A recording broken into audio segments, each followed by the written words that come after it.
Assalamu alaikum, chère âme en quête de lumière. Ce que tu vas entendre aujourd'hui n'est pas une simple histoire, c'est une rencontre. Une rencontre entre ton cœur et la parole d'Allah. Il existe dans le Coran des sourates qui apaisent, d'autres qui enseignent, d'autres encore qui bouleversent. Mais celle dont nous allons parler est bien plus qu'une lecture, c'est un souffle divin. Une main tendue du ciel à la terre. Une lumière qui, lorsqu'elle touche ton cœur, te fait voir la vie autrement, avec paix, confiance et sérénité. Allah dit dans le Coran, « Ceci est un livre béni que nous avons fait descendre vers toi, afin qu'il médite sur ces versets et que les gens doués d'intelligence réfléchissent. » Sourate Sad, verset 29. Ces mots sont une invitation, une porte ouverte vers la méditation. Un appel du Seigneur pour que tu t'arrêtes un instant, loin du bruit du monde, et que tu écoutes vraiment. Chaque lettre du Coran porte une lumière. Chaque verset est une clé. Et cette sourate en particulier, celle qui résout les problèmes, celle qui guérit les blessures invisibles, est une clé d'or déposée entre tes mains. Mais pour qu'elle ouvre ton cœur, il faut l'écouter avec ton âme. Imagine, un cœur fatigué par les épreuves, un esprit alourdi par les soucis, et soudain, ces versets descendent comme une pluie fine. Ils lavent la peur, apaisent la colère, redonnent sens au silence. Ils te rappellent qu'aucune douleur n'est vaine, qu'aucune larme n'est oubliée, et qu'Allah, à chaque instant, te regarde avec miséricorde. Cette sourate n'est pas simplement un texte à réciter. C'est un refuge, une promesse de paix. Un rappel que même au plus sombre de la nuit, il existe une lumière, celle d'Allah, qui ne s'éteint jamais. Alors avant d'aller plus loin, fais une pause. Respire. Ferme les yeux un instant et dis dans ton cœur, « Ya Allah, ouvre mon esprit à ta parole, illumine mon cœur par ta lumière et fais de cette sourate un remède pour mon âme. » Car si tu écoutes avec sincérité, ces mots deviendront pour toi plus qu'un savoir. Ils deviendront une transformation. Tu verras tes épreuves autrement. Tu comprendras que chaque douleur était un signe, chaque retard un enseignement, chaque silence une réponse déguisée. Cette vidéo n'est pas un cours. C'est un rappel vivant. Un chemin où la foi retrouve sa douceur, où le cœur retrouve la paix, où l'âme apprend à dire « Hasbi Allah ». Allah me suffit. Alors reste jusqu'à la fin. Car peut-être que dans une phrase, une image, un verset, tu trouveras ce que ton cœur cherchait depuis longtemps. Et avant que nous plongions dans les secrets de cette sourate, si tu ressens déjà la beauté de ce moment, soutiens cette lumière. Clique sur « J'aime », abonne-toi et active la cloche. Non pas pour nous, mais pour que cette lumière continue de circuler. Parce qu'un simple geste peut devenir une sadaka jariya, une récompense continue, tant que d'autres cœurs s'illumineront à travers toi.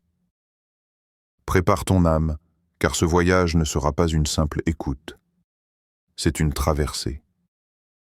De la peur à la paix. De l'angoisse à la certitude. Des ténèbres vers la lumière. Chaque sourate du Coran a une histoire. Et derrière chaque histoire, un moment sacré où le ciel s'est penché vers la terre. Imagine Médine ou la Mecque. Les rues étroites, les visages des premiers croyants. La tension, la foi naissante. Le prophète, debout dans la nuit, les mains levées vers le ciel, cherchant la force dans la parole d'Allah. Et c'est dans ce silence de la révélation qu'Allah fait descendre cette sourate. Ce n'était pas une époque facile. Les croyants étaient peu nombreux, les épreuves lourdes, l'opposition des Quraïsh violente. Certains perdaient leurs biens, d'autres leurs proches, d'autres encore leur paix intérieure. Et pourtant, Au milieu de cette tourmente, une voix descendit, claire, rassurante, indestructible. Une voix divine disant en substance « Ne crains rien, je suis avec toi, et ma parole sera ton abri. » Cette sourate fut révélée comme un baume sur les blessures du prophète. Elle portait en elle la promesse de la victoire, la patience face à l'injustice, et la certitude que la lumière finit toujours par triompher des ténèbres. Chaque verset tombait comme une pluie de miséricorde sur les cœurs fatigués.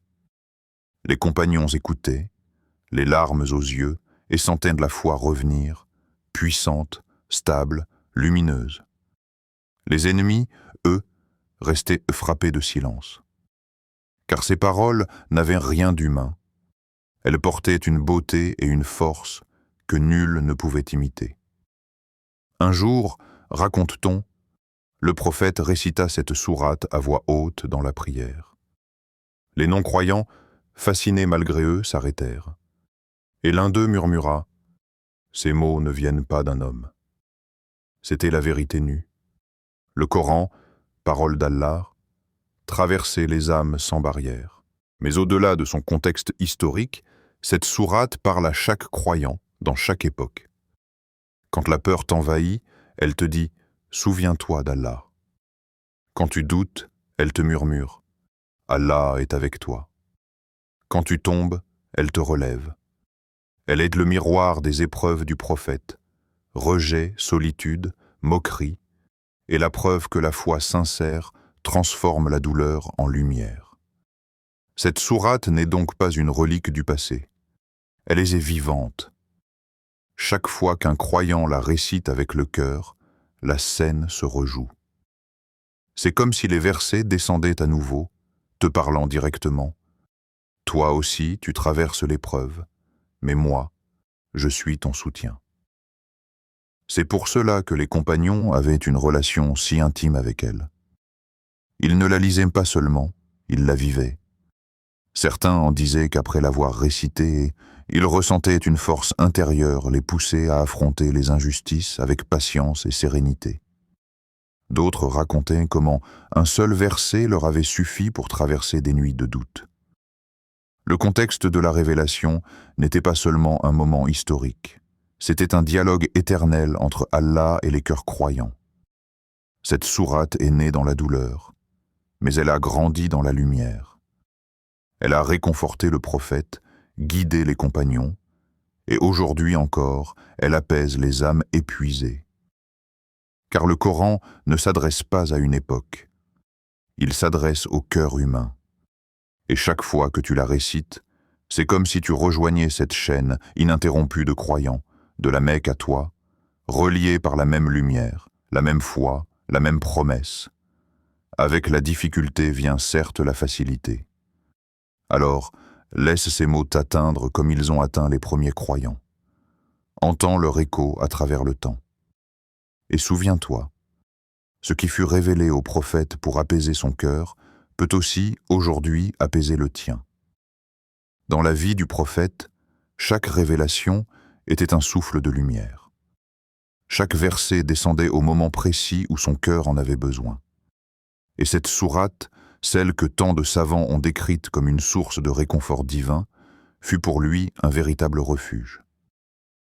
Imagine le messager d'Allah, seul dans la nuit, méditant sur les paroles de son Seigneur. Ses ennemis l'insultaient, sa communauté était persécutée, et pourtant jamais il ne doutait. Mais il restait humain. Il ressentait la fatigue, la douleur, la solitude. Et c'est dans ces instants de lourde épreuve qu'Allah lui faisait descendre ces versets comme une caresse céleste. Cette sourate venait combler le vide laissé par les moqueries, apaiser le cœur blessé par le rejet, et redonner la force de continuer. Elle lui rappelait que sa mission n'était pas vaine, que la victoire appartenait à ceux qui persévèrent, et qu'Allah n'abandonne jamais ses serviteurs. Chaque mot était une réponse. Chaque verset, un signe. Quand les gens se détournaient, Allah lui parlait. Quand il se sentait incompris, Allah lui répondait « Ne t'afflige pas.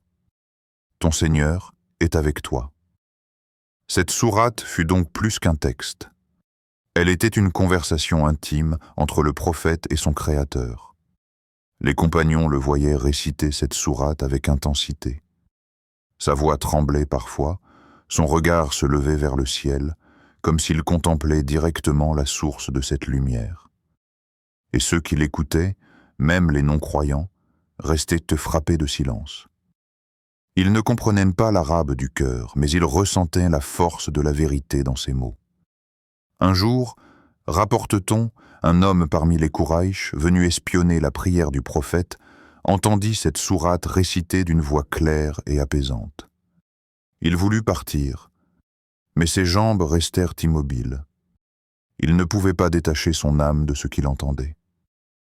Le lendemain, il revint encore et encore, jusqu'à ce qu'un compagnon lui dise « Ces paroles viennent du ciel, et tu le sais. » Et cet homme finit par dire « Oui, elles ne peuvent venir d'un homme ainsi, même ceux dont le cœur était voilé reconnaissaient, au fond d'eux, la beauté divine de cette sourate. Mais c'est surtout dans les moments de douleur que cette sourate prenait tout son sens.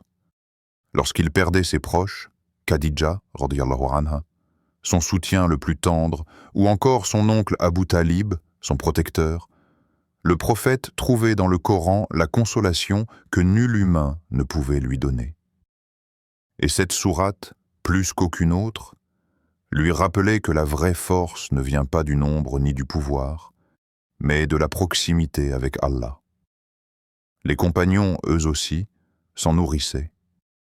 Ils voyaient le prophète réciter cette sourate avant de dormir, avant les batailles, ou lorsqu'il cherchait à calmer son cœur. Elle devenait pour eux un modèle. Si le messager d'Allah trouvait en elle la paix, alors elle pouvait aussi les apaiser. Ils racontaient que parfois, après avoir écouté sa récitation, leurs craintes s'envolaient. Certains disaient, quand le prophète récitait ces versets, c'était comme si le ciel s'ouvrait. Et cette impression n'était pas imaginaire, car chaque parole d'Allah portait en elle une vibration divine, celle de la paix, de la vérité et de la certitude.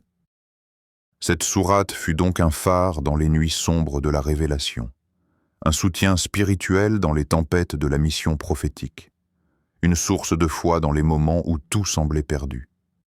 C'est pourquoi les compagnons la respectaient profondément. Ils la transmettaient à leurs enfants non seulement comme un texte sacré, mais comme une histoire vivante, un témoin des larmes, des prières et des victoires du messager. Chaque fois qu'ils la récitaient, ils se souvenaient du courage du prophète, de sa patience, de sa foi inébranlable. Et ils comprenaient que cette sourate n'était pas une lecture parmi d'autres, mais un héritage du cœur du prophète à toute sa communauté. Elle a consolé le meilleur des hommes. Et aujourd'hui encore, elle console ceux qui marchent sur ses traces. Ferme les yeux un instant. Imagine que tu tiens dans tes mains un trésor invisible, une sourate qui parle à ton âme, apaise ton esprit et change ta manière de voir le monde. Voilà ce qu'est cette sourate. Elle n'est pas une suite de mots, mais un souffle divin, une lumière déposée dans le cœur de celui qui la médite. Il y a des jours où tout semble lourd, où les soucis se bousculent, où l'âme s'agite, où les pensées deviennent un tourbillon. Mais quand cette sourate est récitée, quelque chose en toi s'apaise. Les mots deviennent comme une main posée sur ton cœur. Ils te rappellent que tu n'es pas seul, que la paix ne vient pas du monde, mais d'Allah. Chaque verset dissipe un peu plus les angoisses, comme si le vent emportait la poussière de la peur. Et dans ce silence intérieur renaît une certitude. Mon Seigneur me voit. Mon Seigneur me guide. La récitation répétée de cette sourate, surtout dans les moments de détresse, agit comme un remède. Les anciens disaient « Celui qui la récite avec sincérité verra son cœur se calmer, même si le monde autour de lui est en tumulte. » La foi, c'est comme une flamme. Parfois elle brille fort, parfois elle vacille. Et cette sourate vient la ranimer. Elle parle de la puissance d'Allah, de sa sagesse, de sa promesse infaillible. Et à chaque mot, ton cœur se souvient. Je n'ai pas à tout comprendre, je dois seulement faire confiance. En la méditant, tu ressens la grandeur d'Allah et la petitesse du monde. Les doutes s'éloignent, l'espoir renaît, et ton iman s'enracine plus profondément, comme un arbre qui puise sa force dans la terre du Coran. Le monde moderne embrouille nos esprits. On ne sait plus ce qui est juste, ce qui est vain, ce qui mène vers Allah ou ce qui nous en éloigne. Mais cette sourate agit comme une lampe dans la nuit. Elle éclaire les zones d'ombre du cœur, distingue le vrai du faux et montre le chemin droit. En la lisant, tu comprends mieux tes choix, tes intentions, tes priorités. Elle ne t'apporte pas seulement des mots, mais une vision. Elle t'enseigne à regarder la vie à travers les yeux de la foi. Et quand la lumière d'Allah entre dans ton cœur, les illusions disparaissent. Chaque fois que tu récites cette sourate, tu t'adresses à ton Créateur, tu lui ouvres ton cœur, tu partages tes peurs, tes besoins, tes espoirs. Et dans ce dialogue silencieux, quelque chose change en toi. Tu ressens sa présence. Tu sens qu'il t'écoute, qu'il te comprend mieux que toi-même. C'est dans cette proximité que réside la vraie paix. La sourate devient alors un pont entre toi et le ciel. Une corde de lumière que tu tiens fermement, même quand tout vacille. Et plus tu la récites, plus cette connexion s'intensifie. Tu ne la dis plus seulement avec ta langue, mais avec ton âme. Tu découvres que la vraie force n'est pas de résoudre les problèmes par toi-même, mais de les remettre à Allah avec confiance. Celui qui s'attache à cette sourate découvre un secret. Ce n'est pas le monde qui change, c'est ton cœur. Les problèmes sont les mêmes, mais ton regard devient différent. Tu apprends à vivre avec sérénité, à marcher avec foi, à sourire même dans l'épreuve. Et c'est là le plus grand bienfait de cette sourate. Elle transforme ton rapport à Allah, et donc à la vie. Tu ne cherches plus seulement la solution, tu cherches la présence.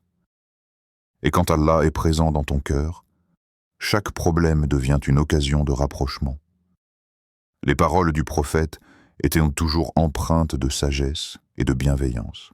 Lorsqu'il parlait d'une sourate du Coran, ce n'était jamais en termes abstraits. Il en révélait le cœur, la force, la lumière. Et cette sourate, celle dont nous parlons aujourd'hui, fut décrite comme une protection, une guérison et une lumière pour celui qui la récite avec foi. Le messager d'Allah disait que certaines sourates du Coran sont des boucliers pour le croyant. Elles protègent de ce qui est visible et de ce qui est caché, des blessures du monde et des attaques invisibles du shaitan. La récitation de ces versets, expliquait-il, n'est pas un acte mécanique, c'est un acte de reliance. Chaque mot devient une armure de lumière autour du cœur de celui qui croit. Un jour, le prophète dit à ses compagnons, « Celui qui récite cette sourate avec sincérité sera préservé des épreuves de la vie d'ici-bas et des tourments de l'au-delà. » Ce n'était pas une promesse vide, c'était une réalité spirituelle, car le Coran est vivant. Ces versets répondent à l'intention de celui qui les récite. Et cette sourate, en particulier, agit comme un rempart. Les savants disent qu'elle repousse les calamités avant même qu'elles ne se manifestent, et qu'elle attire la protection d'Allah sur les foyers où elle est récitée régulièrement. Elle est une lumière dans la maison, une paix dans le cœur, une barrière contre les tourments du monde invisible. Au fil des siècles, d'innombrables croyants ont témoigné des bienfaits liés à cette sourate. Certains parlaient d'un changement intérieur soudain. Après l'avoir récité plusieurs jours d'affilée, ils sentaient leur cœur s'alléger, leurs pensées s'éclaircir. D'autres racontaient comment Allah leur avait ouvert des portes inattendues, après avoir médité ces versets avec sincérité. Un homme, rapportent les anciens, traversait une période de grande peur. Des dettes, des soucis familiaux, une fatigue qui le rongeait. Un savant lui conseilla de réciter cette sourate chaque matin, avec confiance, sans rien attendre d'autre que la proximité d'Allah. Quelques semaines plus tard, les obstacles se dissipèrent un à un. Il dit « Je n'ai pas seulement trouvé des solutions, j'ai trouvé la paix. Et dans cette paix, Allah m'a montré la sortie. » C'est cela, le véritable miracle. Ce n'est pas toujours un événement spectaculaire, mais un apaisement du cœur, un signe qu'Allah est là, qu'il veille, qu'il répond. Cette sourate est souvent décrite comme une lampe dans la nuit. Le prophète disait « Récitez le Coran, car il viendra le jour du jugement comme un intercesseur pour ceux qui le lisaient. » Et cette sourate en particulier, affirmèrent les compagnons, brillera comme un phare pour celui qui l'a gardée vivante dans son cœur. Elle sera une lumière au moment où toutes les autres lumières s'éteindront. Certains récits rapportent qu'elle accompagne le croyant dans sa tombe, qu'elle apaise sa peur, qu'elle devient pour lui une présence rassurante. C'est la promesse d'Allah. Le Coran est une guidance et une miséricorde pour les croyants. Les anciens disaient « Dans une maison où cette sourate est récitée, les anges demeurent et les démons s'enfuient. » C'est pourquoi beaucoup de familles pieuses avaient l'habitude de la réciter ensemble le matin ou après le maghrib. Elles disaient qu'après quelques jours, l'atmosphère changeait. Moins de disputes, plus de calme, une paix qui s'installait sans qu'on puisse l'expliquer.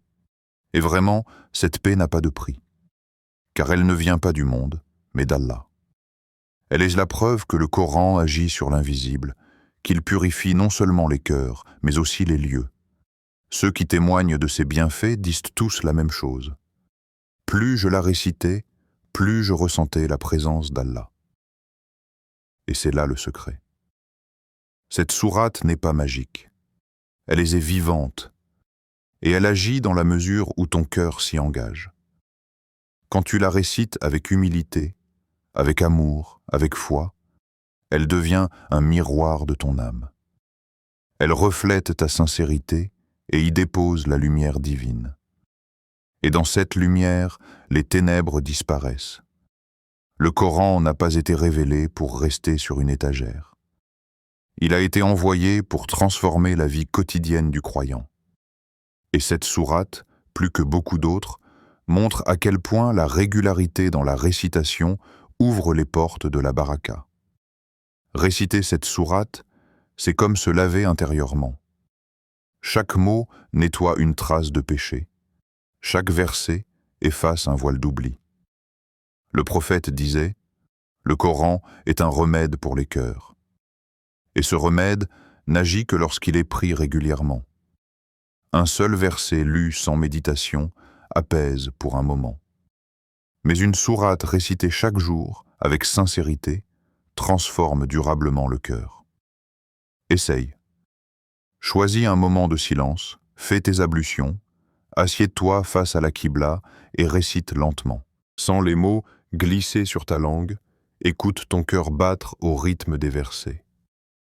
Et demande à Allah, « Purifie mon âme, comme tu purifies l'eau qui descend du ciel. » Cette sourate est aussi un bouclier du quotidien.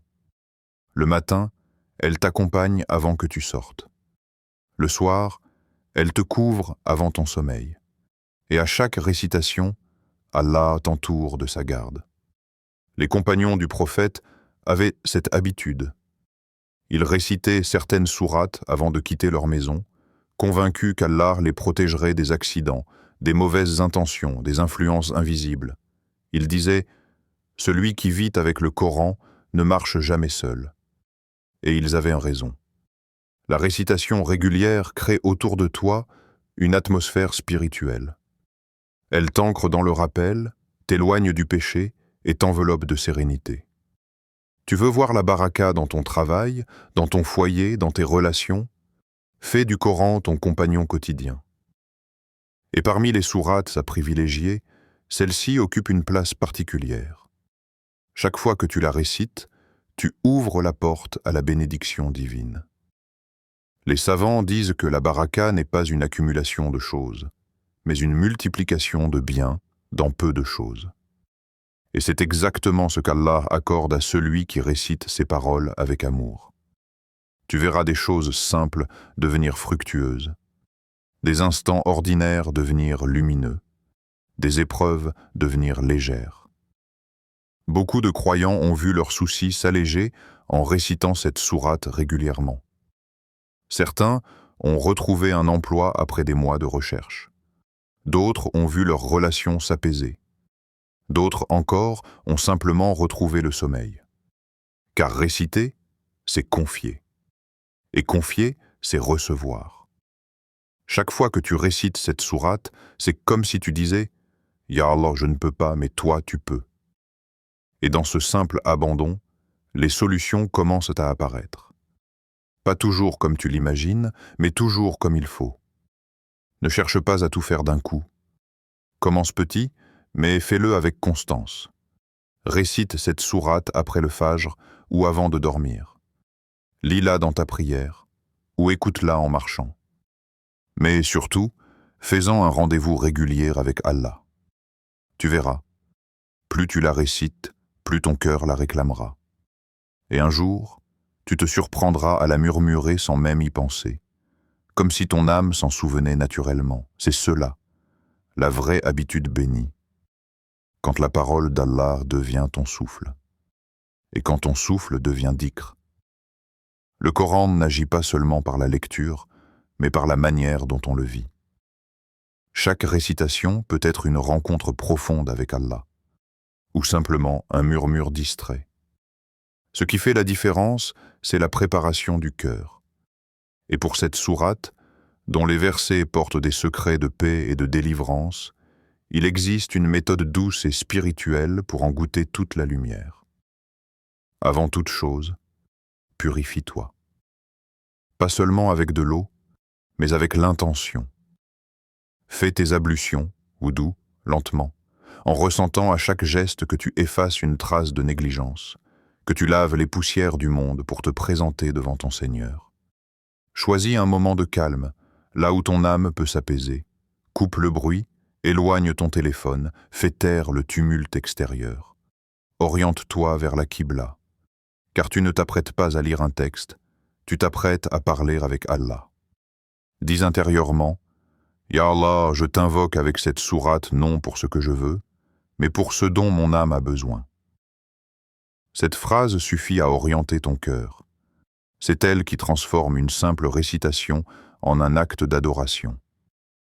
L'intention est la clé invisible de toute œuvre spirituelle. Sans elle, la récitation reste un son. Avec elle, elle devient une lumière. Avant de réciter, ferme les yeux quelques secondes et pose une intention claire. Peut-être cherches-tu le pardon, la guérison, la guidance ou simplement la paix. Formule-le dans ton cœur, puis dis « Bismillahirrahmanirrahim ». Ces mots, prononcés avec conscience, placent ta récitation sous la miséricorde d'Allah.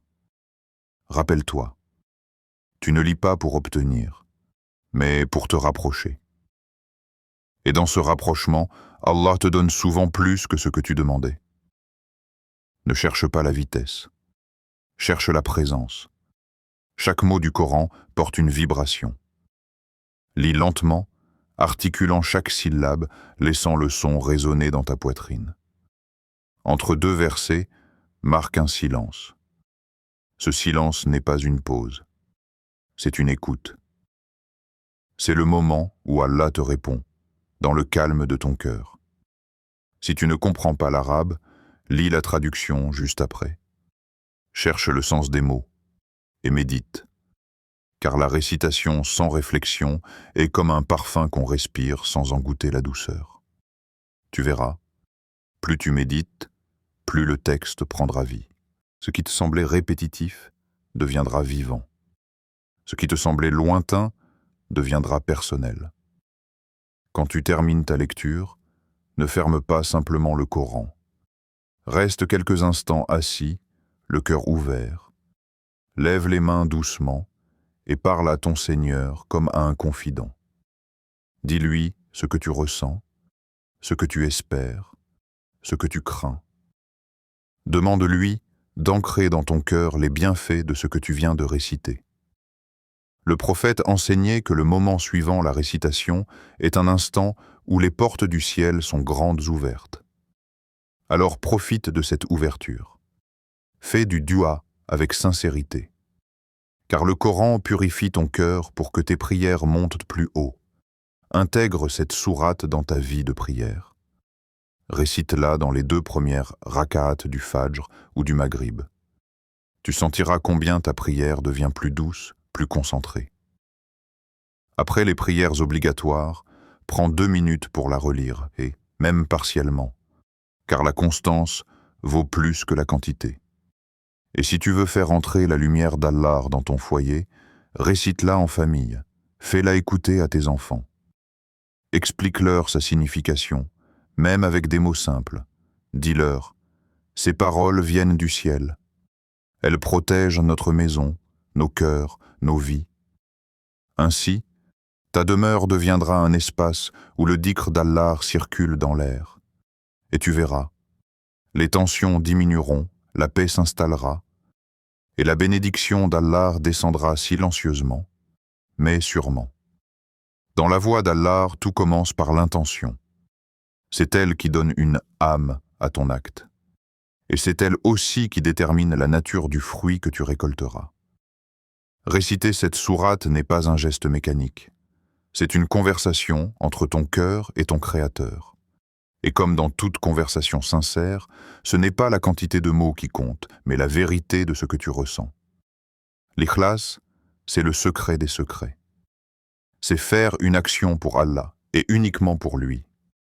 Pas pour obtenir une faveur immédiate, pas pour tester le résultat, mais pour l'aimer, pour lui plaire, pour se rapprocher. Si tu récites cette sourate uniquement pour résoudre un problème, Allah peut t'aider. Mais si tu la récites pour te rapprocher de lui, alors il t'offre la paix, la force et la solution en prime. Car l'ikhlas attire l'amour d'Allah. Et son amour suffit à apaiser tous les manques. Souviens-toi, ce n'est pas le mouvement des lèvres qui ouvre les portes du ciel, mais celui du cœur. Alors récite avec vérité. Même une seule fois, mais avec larmes, avec foi, avec amour. Le prophète disait, « Si vous placiez votre confiance en Allah comme il se doit, il pourvoirait à vos besoins comme il pourvoit à ceux des oiseaux. » Réciter cette sourate, c'est dire à Allah, « Je ne sais pas comment, mais je sais que toi, tu peux. » Le tawakkul n'est pas de l'attente passive, c'est une paix active. C'est marcher en sachant qu'Allah marche avec toi, même si tu ne vois pas encore le chemin. Quand tu fais confiance à Allah, même l'échec devient une miséricorde. Car tu sais que rien ne t'arrive sans raison, et que chaque épreuve est une leçon déguisée. La récitation n'est qu'un début. Le vrai fruit vient quand tu vis ce que tu récites. Si la sourate parle de patience, sois patient. Si elle parle de gratitude, sois reconnaissant. Si elle rappelle la justice, sois équitable. Le Coran n'a pas été révélé pour être seulement lu, mais pour être vécu. Et celui qui agit selon ces versets attire des miracles dans sa vie. Chaque fois que tu appliques un enseignement, Allah te montre un signe. Un apaisement, une ouverture, une rencontre, une facilité soudaine. Ce sont les preuves silencieuses de sa proximité. Enfin, apprends à remercier avant même d'être exaucé, car la gratitude ouvre les portes que la peur ferme.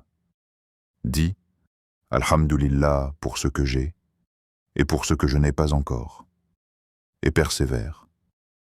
Même si rien ne semble changer, continue de réciter, continue de croire. Parce qu'Allah n'oublie jamais une langue qu'il invoque, ni un cœur qui espère. Et quand le moment viendra, car il viendra, tu comprendras que le plus grand résultat n'était pas la solution à ton problème, mais le lien que tu as construit avec ton Seigneur. Les récits qui traversent le temps ne parlent pas seulement d'événements, mais de transformations intérieures. Chaque histoire est un signe. Allah agit encore à travers sa parole. Cette sourate n'est pas qu'un texte à lire, c'est une lumière qui change des vies, et ces exemples en sont la preuve. Un homme croulait sous les dettes. Le désespoir rongeait son cœur. Un savant lui conseilla « Récite cette sourate après le fajr, avec confiance. Ne cherche pas la magie. Cherche Allah, il le fit chaque matin, en pleurant parfois. » Après quelques semaines, une solution inattendue arriva. Un ancien client régla sa dette oubliée, d'autres affaires s'ouvrirent. Ce n'était pas un hasard, c'était la miséricorde d'Allah. Et l'homme comprit. La sourate n'avait pas changé sa situation avant de changer son cœur. Une femme récitait cette sourate chaque soir, demandant « Ya Allah, rends nos cœurs paisibles. » Peu à peu, sa voix se fit plus douce, son mari plus attentif. Un soir, il lui dit « Je ne sais pas pourquoi, mais j'ai envie de te parler. » Le Coran avait adouci ce que les mots humains n'avaient pas pu guérir. La sourate avait ramené la paix dans leur foyer. Une jeune femme récitait cette sourate avant de dormir, les mains sur le cœur. Elle disait « Chaque verset était comme une couverture de lumière. » Ses insomnies disparurent peu à peu. Non parce que ses problèmes avaient disparu, mais parce qu'elle avait trouvé refuge dans la présence d'Allah. Un compagnon du prophète récitait cette sourate avant une bataille. Les flèches passaient autour de lui sans l'atteindre. Le prophète dit « Celui qui se réfugie dans la parole d'Allah, rien ne peut l'atteindre sans sa permission. » Depuis ce jour, ce compagnon ne cessa jamais de la réciter. Il avait compris. La vraie protection, c'est celle du cœur tourné vers Allah. La foi est le souffle du Coran. Sans elle, les mots restent des sons. Avec elle, chaque verset devient une lumière vivante qui guérit, rassure et transforme. Le prophète disait « Le Coran n'agit que sur un cœur vivant. » Et ce cœur vivant, c'est celui qui croit, même au milieu du doute, même quand la réponse tarde. Et quiconque place sa confiance en Allah, il lui suffit. Sourate At-Talaq, 65.3. Ces mots sont une promesse, pas une poésie. La foi, c'est marcher dans l'obscurité avec la certitude que la lumière viendra. Quand tu récites cette sourate avec iman, tu invites Allah à agir dans ton histoire. Et même si rien ne change autour de toi, ton cœur, lui, devient paisible. Et c'est là que commence le vrai miracle. La foi rend la parole d'Allah vivante en toi. Elle ouvre les portes du secours, dissipe les peurs et fait du Coran ton abri. Ce n'est pas la voix qui touche Allah, mais la conviction derrière chaque mot. Et la force de cette sourate n'est pas dans les miracles qu'elle accomplit à l'extérieur, mais dans la foi qu'elle réveille à l'intérieur.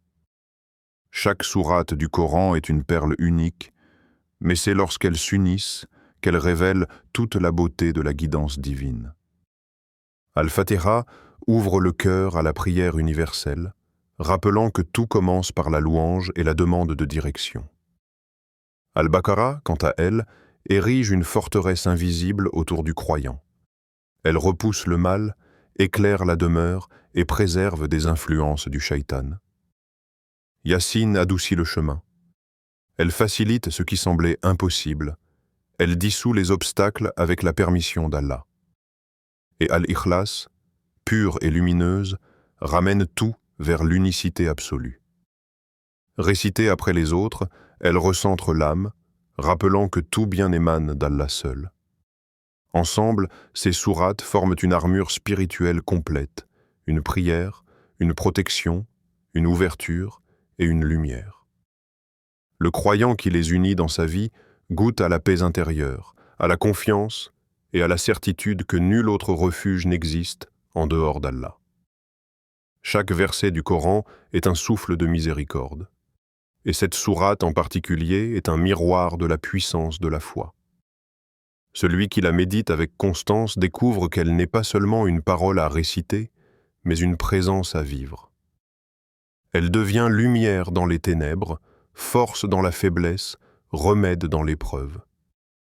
La régularité dans sa récitation forge le cœur, affine l'âme et tisse un lien intime entre le croyant et son Seigneur. Même dans les moments de doute, elle rappelle « Ne désespère pas, car Allah est avec toi ». Et dans les instants de gratitude, elle fait éclore une paix profonde, une reconnaissance sincère pour chaque souffle accordé. Ne la laisse pas dormir dans les pages d'un livre. Fais-en ta compagne, ton bouclier, ton guide. Et souviens-toi, celui qui vit avec la parole d'Allah ne marche jamais seul. Wassalamu alaykum wa rahmatullahi wa barakatuh.